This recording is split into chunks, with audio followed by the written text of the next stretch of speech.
സഹോദരരെ, അപ്പസ്തോല പ്രവർത്തനങ്ങളിൽ നിന്നുള്ള വായന 20-ാം അധ്യായം 7 മുതൽ 12 വരെയുള്ള തിരുവചനങ്ങൾ. ആഴ്ചയുടെ ആദ്യ ദിവസം അപ്പം മുറിക്കാൻ ഞങ്ങൾ ഒരുമിച്ച് കൂടി.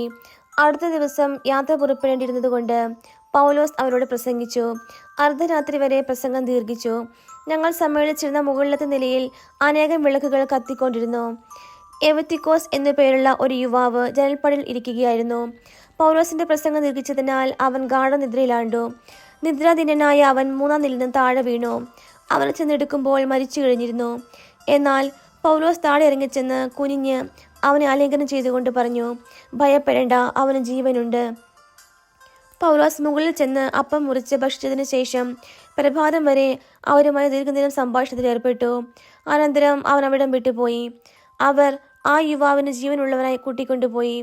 അവർക്ക് അത്യധികം ആശ്വാസമുണ്ടായി. നമ്മുടെ കർത്താവായ മിശിഹായ്ക്ക് സ്തുതി. സഹോദരരെ, വിശുദ്ധ മർക്കോസ് എഴുതിയ സുവിശേഷം 5-ാം അധ്യായം 21 മുതൽ 24 വരെയുള്ള തിരുവചനങ്ങൾ. യേശു വീണ്ടും വഞ്ചിയിൽ മറുകര എത്തിയപ്പോൾ ഒരു വലിയ ജനക്കൂട്ടം അവന് ചുറ്റും കൂടി. അവൻ കടൽ തീരത്ത് നിൽക്കുകയായിരുന്നു. അപ്പോൾ സിനഗോഗ് അധികാരികളിൽ ഒരുവനായ ജായറോസ് അവിടെ വന്നു. അവൻ യേശുവിനെ കണ്ട് കാൽക്കൽ വീണ് അപേക്ഷിച്ചു, എൻ്റെ കൊച്ചുമകൾ മരിക്കാറായി കിടക്കുന്നു. അങ്ങ് വന്ന് അവളുടെ മേൽ കൈകൾ വെച്ച് രോഗം മാറ്റി അവളെ ജീവിപ്പിക്കണമേ. യേശു അവൻ്റെ കൂടെ പോയി.